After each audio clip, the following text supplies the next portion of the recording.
Okay, so now we'll go over the inside of the van.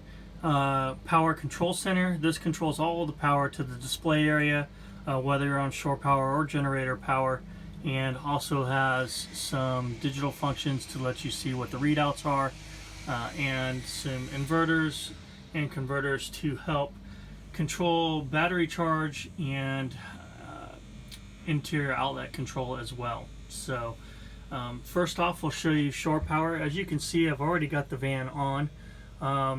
One of the most important parts of this van that you will notice when you do turn the fan off, it is very important that this 12 volt switch is turned to the off position.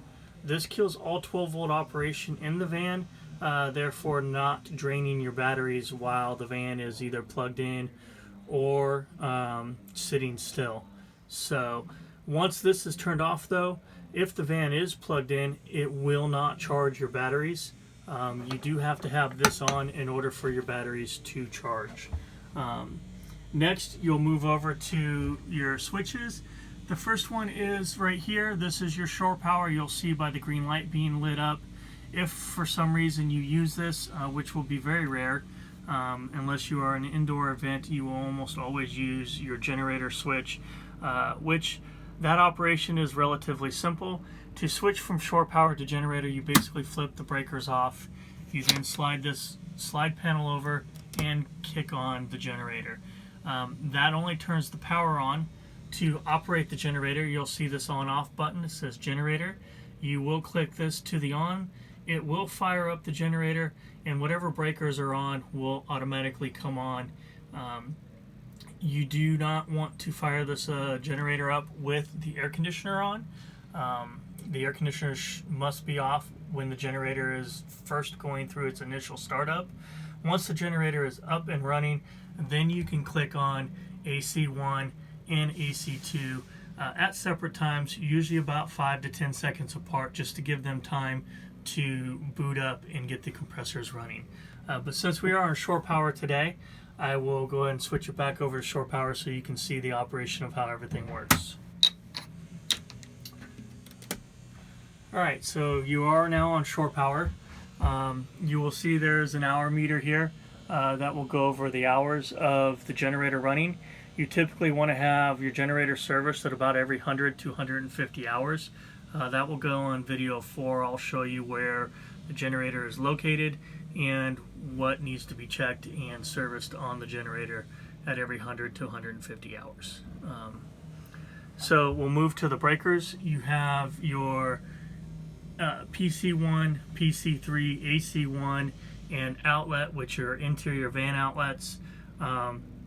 These are on line 1 of your two-phase system. You see this line 1, line 2 switch here. This is just basically a tester to let you know that there's line voltage coming in. You can switch it over anytime. It doesn't do anything other than just change the digital display readout that is up above it, just so you can see line voltage coming in.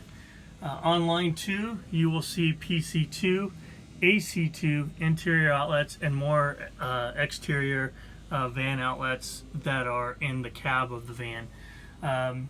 Those can typically stay on all the time. It doesn't really hurt anything. Once you unplug the van, those will turn off.